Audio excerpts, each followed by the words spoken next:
Thank you. Thanks, Roy. Good afternoon, everyone. Thank you so much for joining us this afternoon for our summer 2021 update on our AS and A-level English qualifications. So today we're looking at English literature, language and literature, and English language.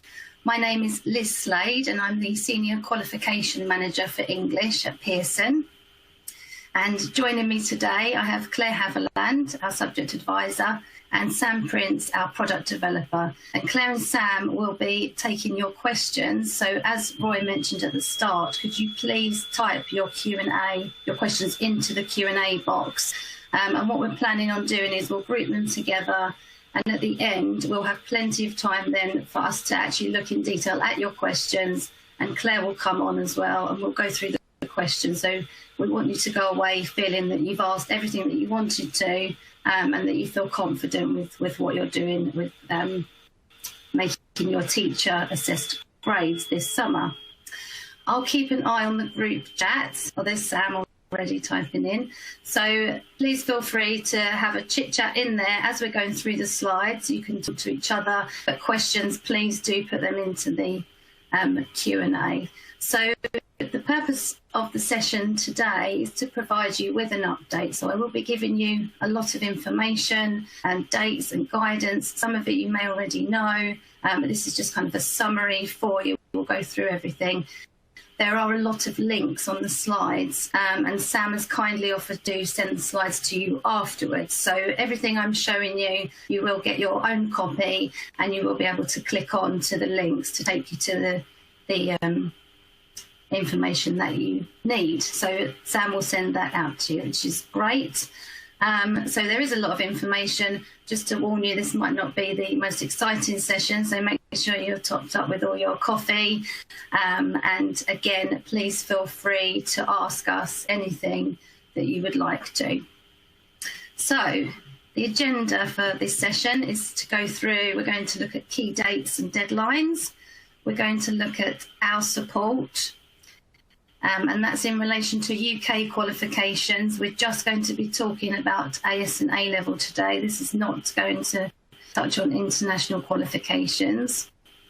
And we'll look at the assessment materials and everything that we have in place to support you as you go through the next few weeks and months. So in terms of the context, as you're all aware, there are no exams this summer. Exams have been cancelled.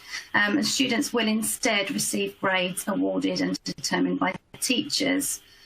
Pupils will only be assessed on what they have been taught. There will not be an algorithm this year, and teachers will be able to draw on a range of evidence when you are deciding the grades. And this evidence includes questions provided by exam boards, and they are optional. Any mock exams that your students have done, coursework, which is very relevant for us when we're looking at A-level, because all of our A-level English qualifications have coursework, and then any other work completed as part of the pupil's course, such as essays or in-class tests. I'm sure, kind of to preempt one of your questions, which I'm sure is bound to come up, which is about the evidence, and is there a minimum amount of evidence? And the answer is there's not.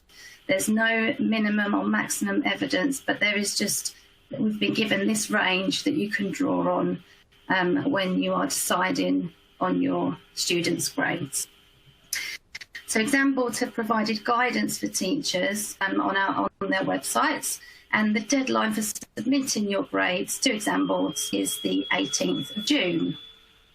Results days are a bit earlier this year, so AS and A-level results day is the 10th of August and GCSE is the 12th of August. So in terms of timelines, a lot of these activities have already happened. So what you have available to you are the grade descriptors, and I'll talk more about all of these as we go on.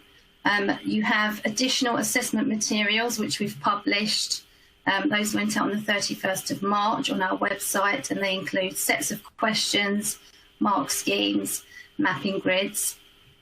We also have both marking and grading exemplification, which can be found on the website, and we've used real student responses there to exemplify the marks and then the grades as well. We also have a huge amount of support on the Pearson Professional Development Academy, and that's our site on the website which holds all of our training and support. And I will refer to that as we go through. So today is the 26th of April, and today is the deadline for private candidates to make entries. And then another important deadline for this week, which is Friday, the 30th of April. It's the deadline for the Quality Assurance Policy submission. And so I'll be referring to that as the centre policy form.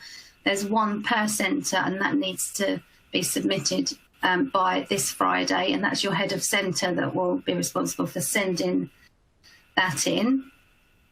And then importantly for teachers, the window opens here on the 26th of May through to the 18th of June, and that's the window where you can submit your teacher assessed grades.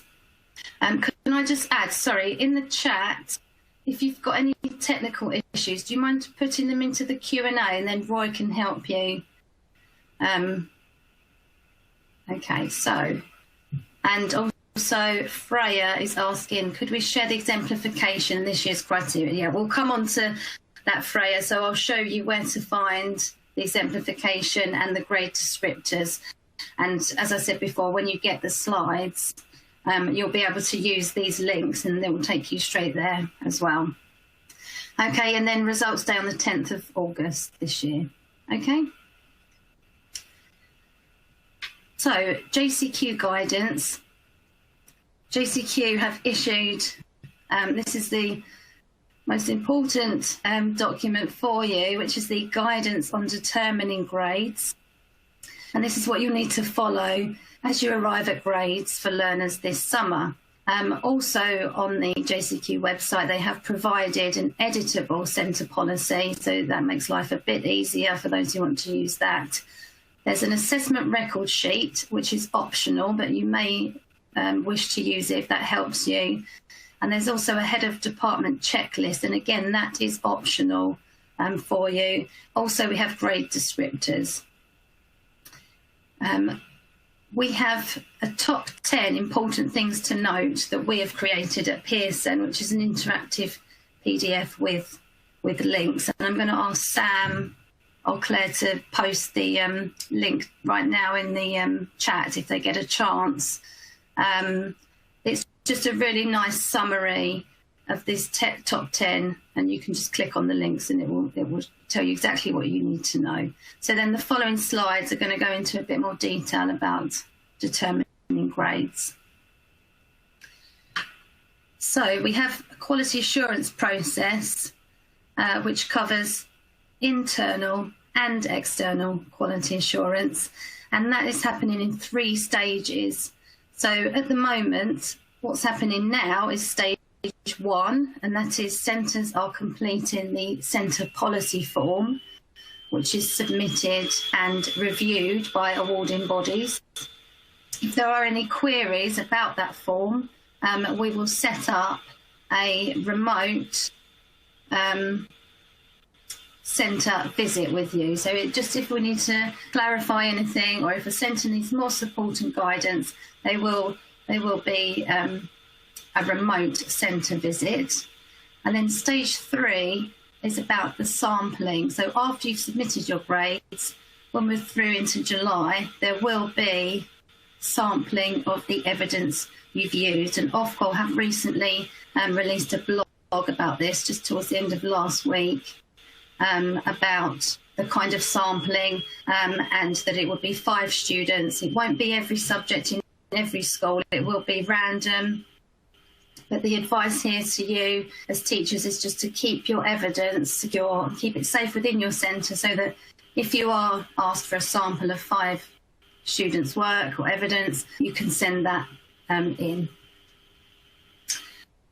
Just following on from for the quality assurance and looking again at the internal quality assurance, this is the centre policy. It's 1 per centre. The head of centre submits it to the awarding bodies, and then it's submitted by this Friday. So that's a bit of repetition there.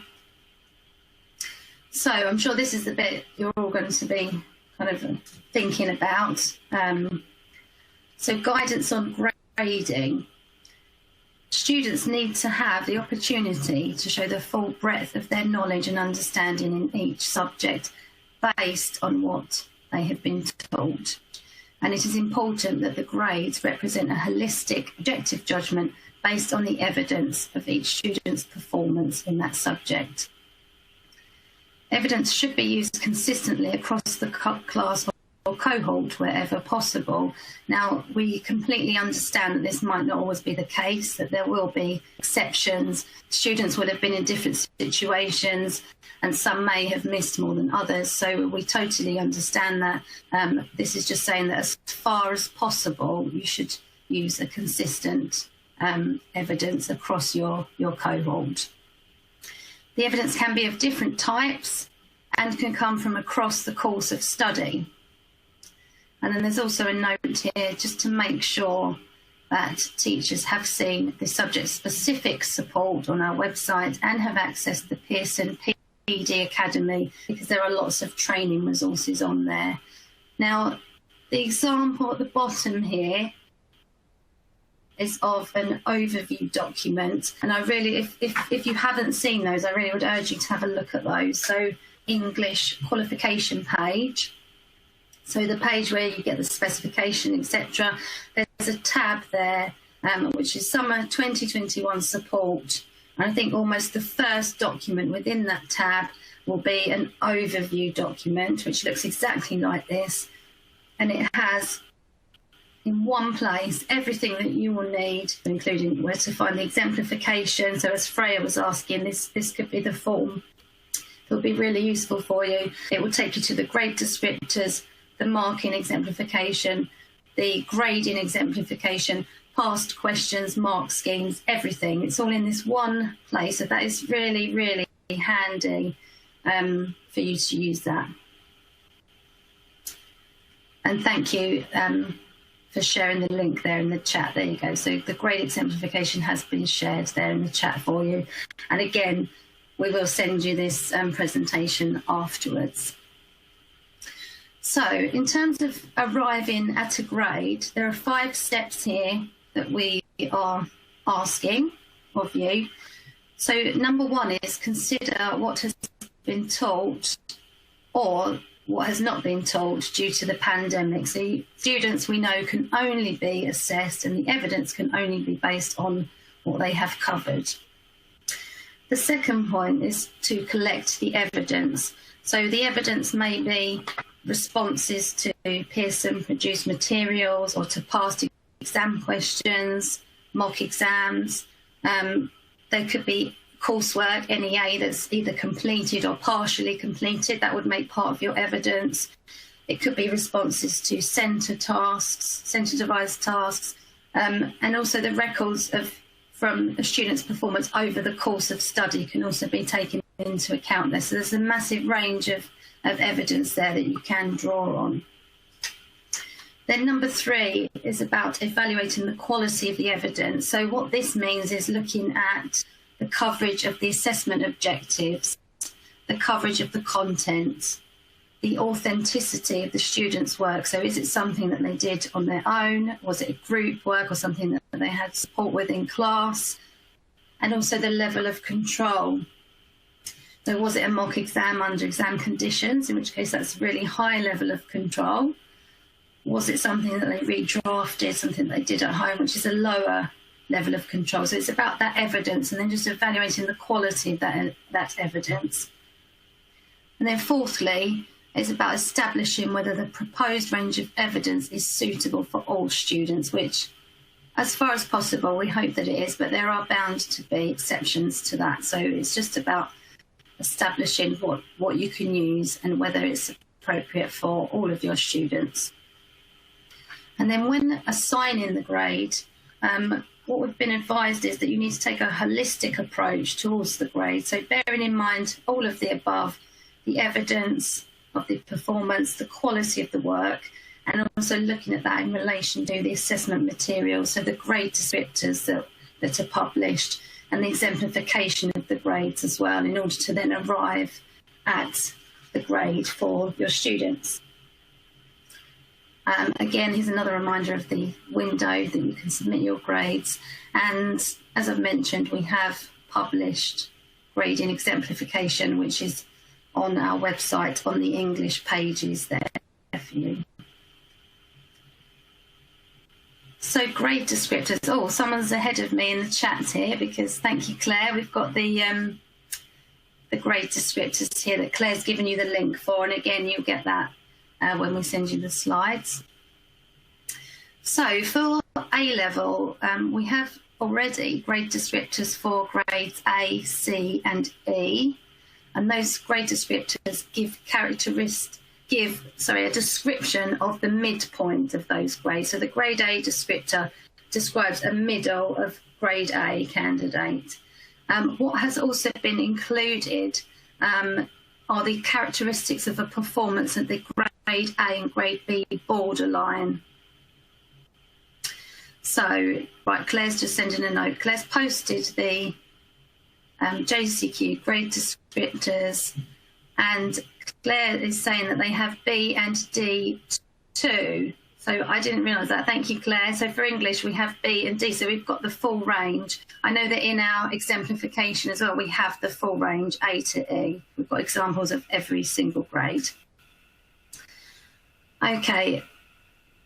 I wasn't going to particularly touch on GCSE, but the grade descriptors for GCSE are in there as well, 8, 6, 5, 4 and 2. And for GCSE English, we also have a 3, 4 borderline there as well. So we have got exemplification on those, and we have for all, I've checked again today, and for all of our English AS and A levels, we have work, real live student work from previous exams on each of those grade boundaries A to E. So they're there to help you, support you in making your own grade judgments.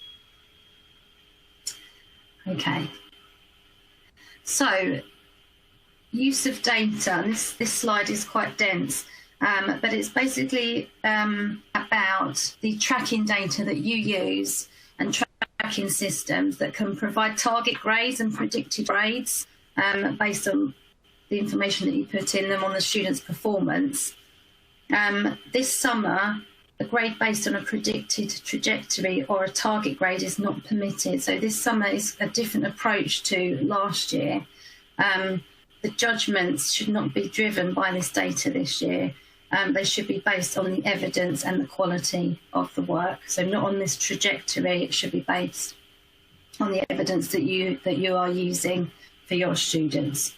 However, we know that this data is useful and it should be used but afterwards and aside from the arriving at the grades.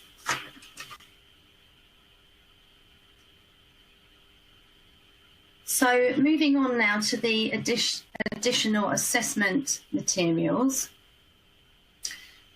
We already have, and we are very lucky as well, I think, in English, we have a lot of past papers, we have examiner reports that you'll all be familiar with, mark schemes and all of the past series available to you. On the 31st of March, we published additional assessment materials, and these included sets of questions and mark schemes and mapping grids. And we also have exemplar responses and links to the other information which will help you. So the 2021 assessment materials are qualification specific sets of questions. So they're organised in terms of topic or text for us in English, and by section, by question. So they're easy to dive into and grab the bits that you need. And as I said, we are really lucky in English because we have exam papers going back to 2016 for AS and 2017 for A-level. So we have at least 4 full sets of past papers and exam questions. Okay. And then the support materials will also include, as I've already mentioned, examiner reports, exemplars and commentaries, which we have available to you, and various other information. And the additional assessment materials are based on the examined papers and the examined units, and they do not cover the coursework components, the NEA. However, we do have coursework training packs available on the website, so they are there for you. Oh, Carolyn's asking for a link to the additional assessment materials. So if Claire or Sam gets a chance to do. And I've just noticed another question in the chat from Emma, which is about 9EN03, about the topics, and I will cover that again later, but we have released the section B questions, which will also be on the website. So for English language, the component 3, investigating language, we have made available the questions. They're not compulsory, I must stress, these are optional, but a lot of teachers were asking for them, so we have released the section B questions if you wanted to use them, but again, not compulsory, it's completely your decision. Okay, so reasonable adjustments. For students with special educational needs, SENCOs and SEND leaders and assessors have been advised to continue as you would in any other year and make your applications. So just do that as you normally would. And we will continue to provide support, and particularly in terms of the additional assessment material. They were put together very quickly. Obviously, we're responding to changes, as are you, constantly, but we do want to support you. So if you have an issue in any way with the assessment materials, please do contact us and we will endeavour to help you. And I'll put contact details at the end. The final slide has contact details. Right, so I'm just going to have a drink. So, moving on to the other side of results day. Actually, no, not quite. Leading up to putting in your tags. The advice that we are giving to centres that we have been told is that you should let students know how you are arriving at their grades. So you should let them know which evidence you're using to determine their grade. However, you should not be sharing the actual grade with them. So you can tell them which evidence you're using, but they are not to know their grade until results day in August. Students will be able to appeal their grade. The first step for an appeal will be to check with the centre whether it's an administrative error. If it is, then it can be rectified. The grade can be changed and resubmitted by the centre. However, where the centre does not believe that an error has been made, a student can ask the centre to appeal to the exam board on their behalf, and the centre will submit the student's appeal to the exam board and provide the evidence that they've used to make the judgment about the grade. And then the exam board will consider whether the grade is reflecting an appropriate exercise of academic judgment. If it does, that's fine. If not, then the exam board will determine the grade based on the evidence. Okay. So, as I've mentioned, we have a lot of communication and we have a lot of support available, both generic and English specific, on our website. We have our Pearson PD Academy. Again, this is our hub where all of our training and support can be found. And there's loads of generic information there about grading, about quality assurance, unconscious bias. So please do take a look at that. And there are downloadable guides, videos, pre-recorded and live events. And there were a couple of events last week that you can listen to if you missed them. And they're generic events. And the support, everything's up there now. So on the 19th of April, all the remaining support was published. And you can sign up. So this is about our training support. So you can sign up to be the first to know when training becomes available. We also have a full range of support on our website. So we have a Summer 2021 support page. There is also helpful documents and advice on the Ofqual website. And you can sign up. And again, when you get this link, you can sign up to receive our qualifications bulletin. I believe the 8th one is going out this week, but the first 7 are already on that 2021 section of the website. So you can go back to have a look. And we'd really urge you to sign up for that because it gives you the most up-to-date information and will just keep you in touch with everything that's happening and any developments there as well. We also have support that you can pass on here to students and their parents and carers. They have a dedicated web page that you can direct them to. And on there you'll find a video, there's a timeline, there's also feedback forms so that they can get in touch if they want to. There's a really nice Ofqual infographic as well, which is aimed at students to just kind of explain to them, and it's just a really nice way explaining to them how the grades are going to be awarded and to reassure them. And there's also a parents and carers newsletter that you can ask people to sign up for as well. Someone in the chat, I think it's Emma, is asking where can she find the section B questions. So would Claire or Sam mind just digging out where those section B questions are to help Emma? And again, that's not compulsory, but if you would find them useful, they are there for you. So thank you, Claire, thanks. In terms of subject-specific information, I'm just going to run through a couple of points here that we need to remember for English, and then I'll ask Claire and Sam if there are any recurring questions that we can then sort of open to the floor and talk through to answer those. So essentially, because in our A-level English qualifications we have coursework, we have NEA, non-examined assessment. So the advice that came from the consultation was that we should complete and mark NEA as far as possible, and that your assessment of that coursework counts as part of your evidence towards the teacher assessed grades.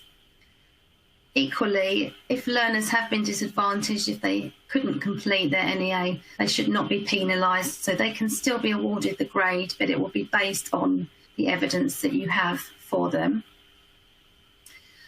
Importantly, the coursework, the NEA marks and the samples do not need to be submitted to Pearson this year. There's no monitoring, no moderation, so you can just use it to inform your own grade. You do not need to send it off. You do not need to submit any marks or any work to us. In terms of the additional assessment materials, I can see a couple of links coming up here in the chat, so thank you for sharing those, Claire and Sam. They are for English organised into topics, they're organised into sections, into questions, and for literature and Langlit, where you have set text, they are organised into the set text as well. And as I mentioned before, for 9EN03, investigating language, we have provided section B questions, and there will be a link to those coming up shortly. Thomas R has asked how much should they inform our grade, please? And I'm really sorry, Thomas, but there's no answer. There's no kind of definitive answer to that, because there's no minimum evidence that you need to use. So it's whatever evidence you've got, you need to kind of evaluate that evidence and make an informed decision on the grade based on that. We can't say to you, coursework needs to be this amount and then you need to do these questions, because it depends on what the students have been taught and all of those other points that that we went through earlier. Emma has said access is denied or restricted. So Emma and everybody, if you need the 9EN03 section B questions, there will be a padlock on those. They'll be secure, and that's to stop students from accessing them. If you ask your exams officer for the password, for your Edexcel online password, you'll be able to access those questions, Emma. So go and check with them, and then you'll be able to get into them. I have included Claire's details here so that you can contact us if you have any questions after this. But for now, that's my slides. So I haven't looked at the Q&A. Would Claire like to come on and let us know the kind of questions that people have or any worries, and if we can answer and help you with any of that?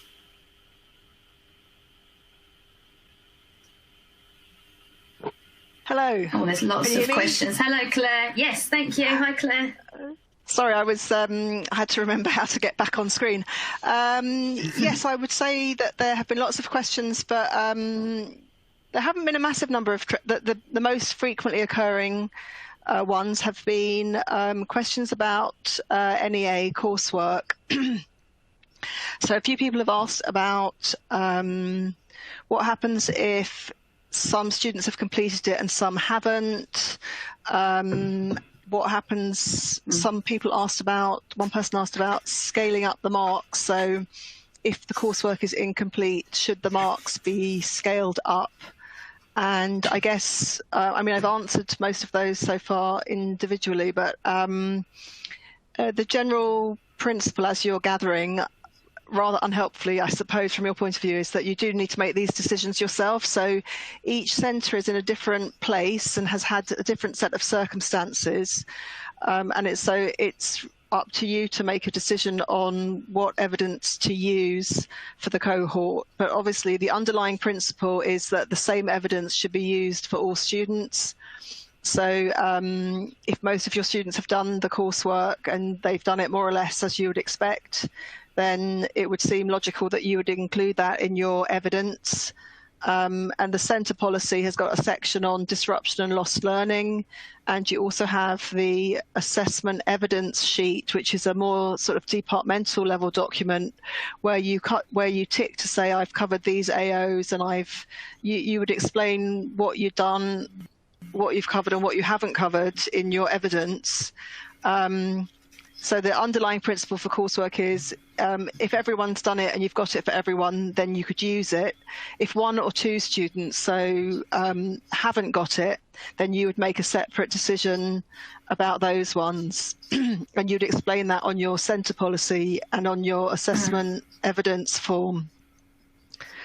So that was one. And the other question, I guess, that was recurring was about what if you haven't covered the whole qualification, what should you do? Like for literature, do you have to assess each of the genres on the first three components?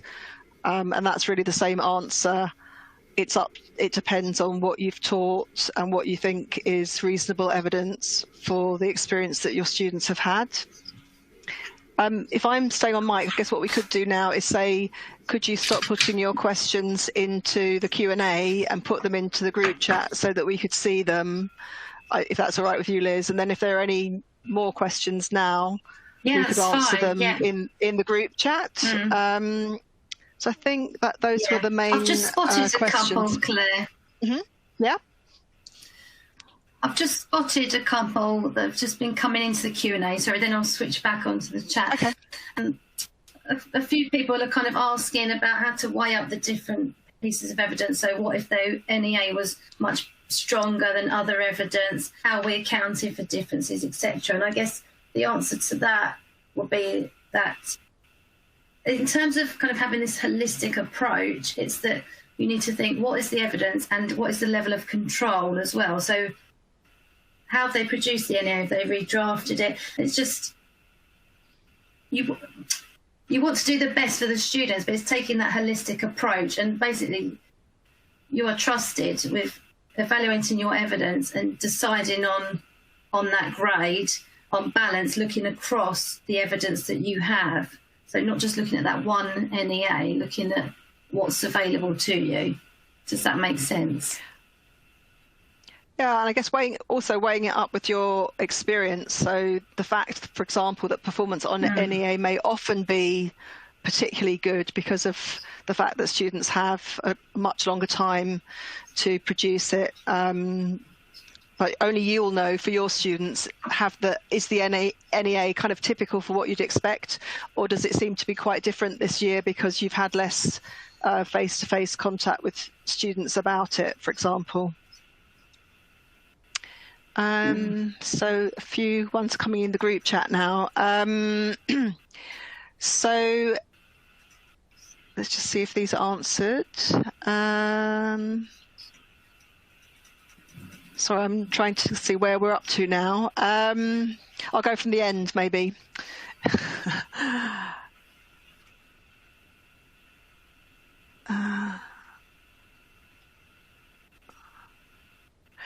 I'll go just from as they're popping up now. It's a bit difficult to read. Will schools' previous performance be looked at in terms of trends? So we've got guidance in our documentation on that and in the JQC guidance. So you should arrive at your tags first, and then you should look at your school's historical data and look at these together. Not that you have to apply the trends that you've previously had to the results that you've found now, but that you should weigh up to what extent the results seem right to you in relation to what you know about the current cohort and previous cohorts and what cohorts have achieved previously.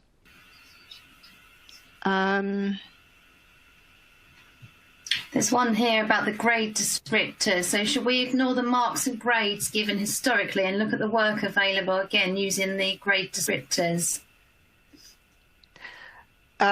It's all different schools will be doing different things. So naturally, some schools prefer a more granular approach where everything's numbers. So they'll take literally the mock papers, the actual marks, they'll add them up, they'll use a grade boundary and come to a numerical response. And other schools will think that it suits them better to look at a portfolio of evidence for a student and use the grade descriptors. They're not different. The grade descriptors simply summarize and bring together what individual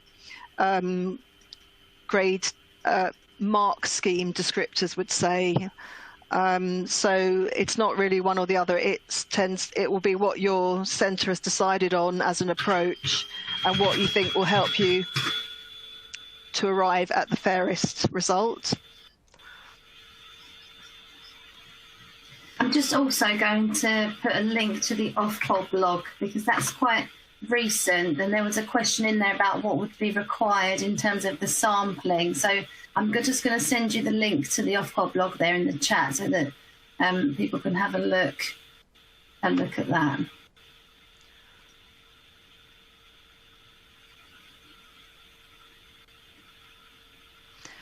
So there's a question here, what's the thinking with respect to coursework on distinguishing between those who could not complete and did not complete? I think you've just got what you've got in front of you. You can mark that as usual, and that's it. The message for tags is very much you can only award a grade for what you have evidence for. And I guess teachers can't really distinguish between could not and did not, so you'll have to go with the concrete evidence that you have.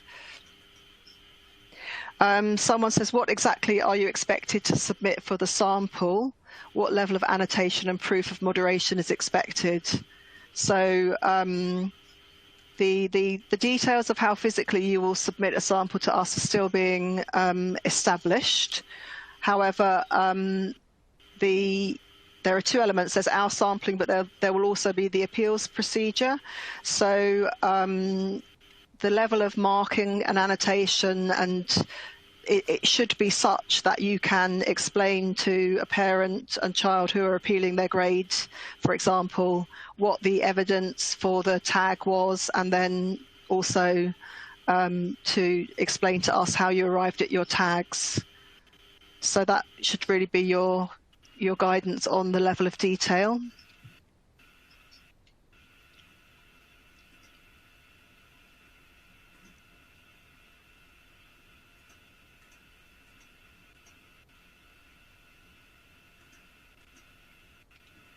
So Amaya asks, we tell students what evidence we're using. How much does their input influence what happens next? If they're unhappy with the evidence, what difference can this make? It doesn't make any difference, I'm afraid. So that will be for a neutral professional to decide in due course. So students should understand the evidence being used so that they know what they're being judged upon in effect. The grades will be submitted to us. Your centre policy will be submitted first of all so that we can decide on whether your approach seems sound and correct. If we had concerns about your approach, then we would contact you. It's terrible background noise, and that would affect, we would then come back to you and say that something needed to be changed. And then in due course, there'll be the internal appeal, which will be an administrative type appeal to make sure that you as a centre submitted the correct grade and we corrected we received the correct grade. And if no error is found there, then an appeal will follow with us. So the students' thoughts about the grade that they've been given don't impact on that process.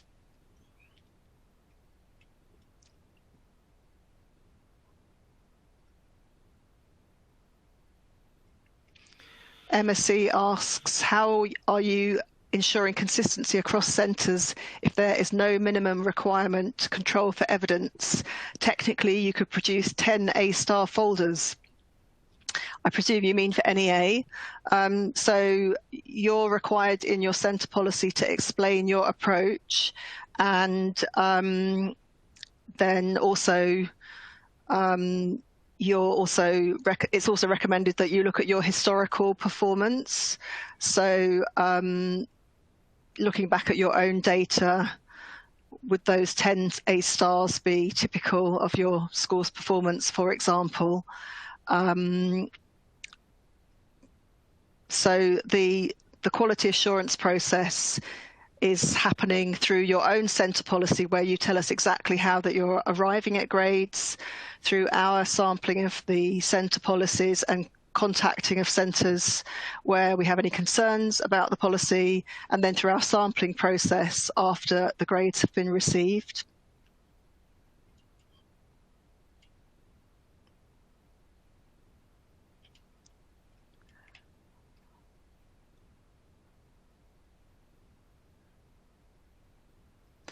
Pauline asks, might consistency mean everyone submits an essay on X rather than everyone submits the same essay? That was a question that came up in the chat as well. I think consistency across the cohort means the same task. So everybody, for fairness, students should all be assessed on the same task.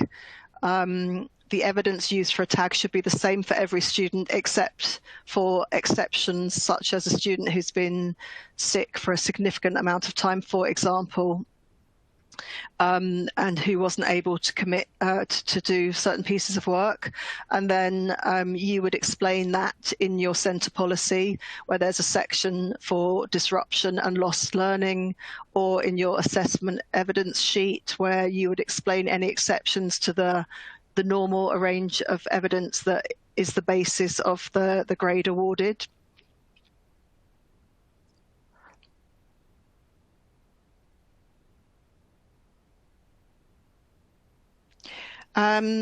Do we expect any external moderation between schools, say, in the same academy group? No, we don't. That would be something that you could, of course, do if you felt that it was useful, but it's not something that's required by awarding organisations.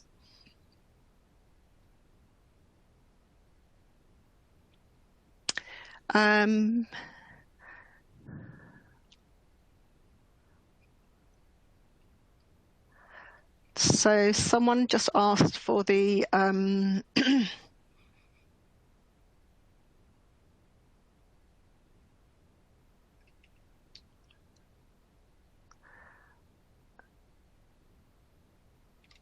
I'm trying to keep up with the chat here, sorry.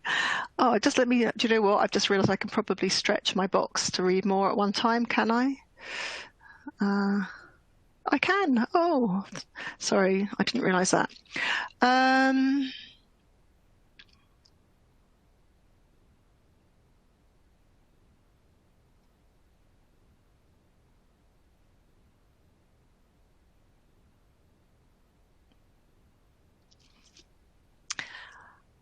Yeah, so we've just got more questions about the issue that you might have essay responses from some students on one topic that would be more favourable than for another. I'm sorry, but there's no way around this, I'm afraid, other than to say that if students sat the exam, they would all sit the same question, and the marks awarded would be on the same question.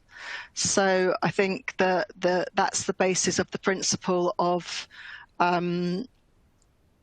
the tag should be based on the same evidence for all students. Somebody just asked me for the assessment evidence sheet that I've been referring to. I will find that in a moment and post it.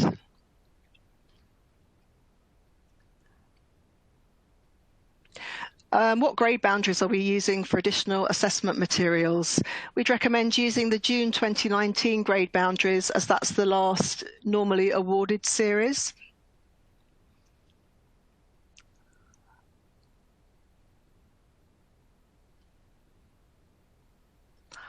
Katie asked, do we have to use your assessment record sheet? Our school has produced its own rationale document. The assessment record sheet, the assessment evidence sheet from JCQ is not a compulsory document, I think, as far as I'm aware.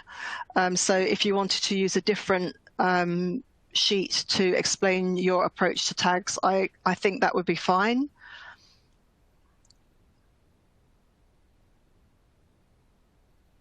So the ongoing question about in literature students would have a choice of questions. I think, you know, these questions are quite detailed, and they're due to your own, that they refer to your own situation, and you can make your own decisions. I'm trying to answer them so as not to say explain it all in your centre policy, but I think, you know, the problem with trying to answer questions for everybody, but in a more detailed way, is that it will be different because, for example, some of you might have sat your students down and said, here is a prose paper and you have a choice of these two questions, and everybody has responded to one of those two questions, and that is a sort of mock exam situation, in which case I would say, yes, you could use that as evidence. But some other people might be thinking about a situation where over the course of the year, students have answered on 20 different questions, and you want to take out for student X number 1 and for student Y number 5, and they were different tasks sat in different ways, then that wouldn't be the same evidence. But if you're referring to a question sat in a kind of exam situation where in that exam situation they had the choice of two questions, then I would say that that does work. So I hope that clarifies a little bit. Okay, let's see what else there is.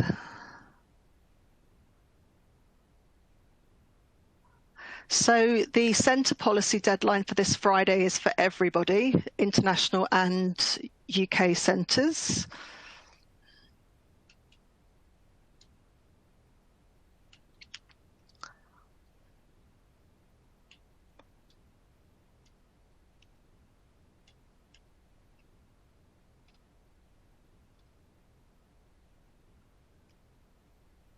We don't recommend that you use the October 2020 grade boundaries. We do recommend that you use the June 2019 ones.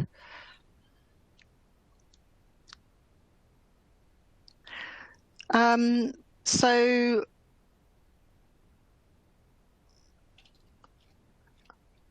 if I can just take a short moment, if you just bear with me, in terms of the annotation, There's no requirement to annotate this work, the evidence that you're collecting, except perhaps for the coursework, because that's normally an internally assessed piece. So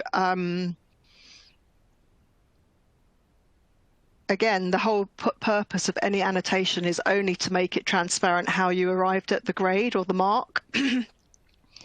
So there's no requirement to annotate other pieces of evidence that are going into your collection of evidence for students from our point of view, other than for that purpose, should you be required to explain the marking. But I don't think it's the case that you're expected to sit down with the pile of work for each student and to annotate it. You are expected, it is useful, I think, to fill out the assessment evidence summary, because that just gives a good overview of what you've done and how you've done it. We recommend using the June 2019 grade boundaries because in the summer 2021 tags are based on the work, the grade that a student has demonstrated they have achieved on evidence, and so we should use the June 2019 grade boundaries because that was the last normally awarded series. We aren't able to award on projected or possible achievement had teaching and life been normal in summer 2021.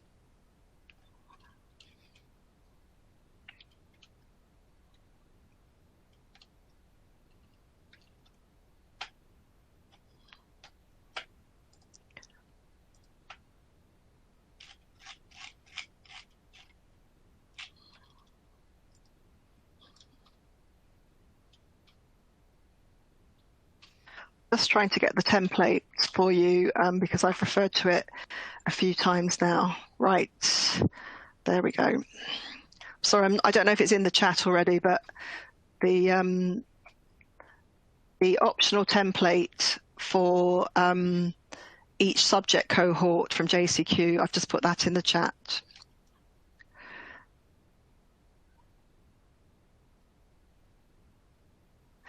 Amaya asks about the grade boundaries for October, November. Ofqual blogged about grade boundaries in both autumn 2020 and in summer 2020. So the best place to understand the difference in the approach is to look at those Ofqual blogs.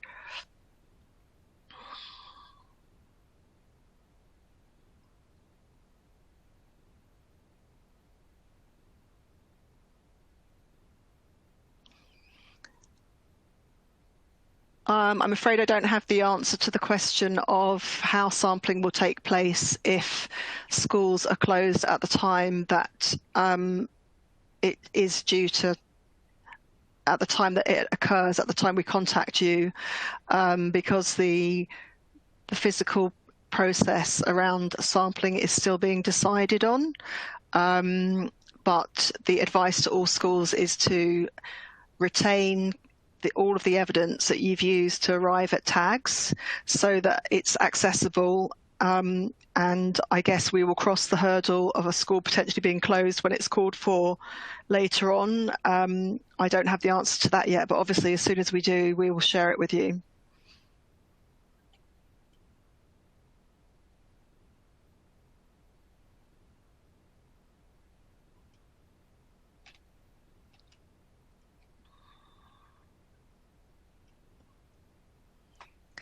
I'm conscious that we're at 16:57, so we've just got 3 minutes before the end of the event. I guess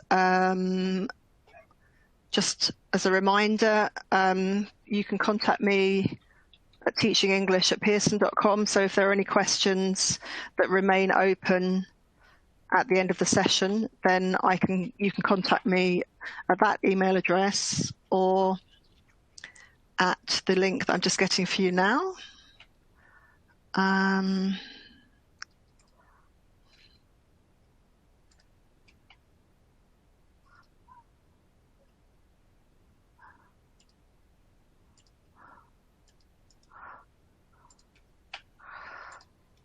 can also send queries to this. You can enter your query at the support portal. Liz, I don't know if you want to come back and say anything before we go. I hope that the answers that I've offered and that Liz and Sam have been able to give you this afternoon have been helpful. Yeah, thank you, Claire, for the Q&A. I think that was really helpful, just being able to come on there at the end and take questions live. So thank you very much for doing that. I think the key thing now for everyone is just make sure that you are signed up to receive the bulletins, because all of the information and updates come out there regularly. So make sure you're signed up to those. And as Claire said, we have nearly used the whole hour here, but if you have got something that hasn't been answered, please do contact us and we'd be very happy to help you. So thank you, everyone. Have a nice evening. Thank you. Good luck with it all. I'm sorry it's such a lot of work for you. I'm sure that you're going to do really well. Absolutely. Thank you, Liz. Thank you, Claire and Sam. Thank you, Lee.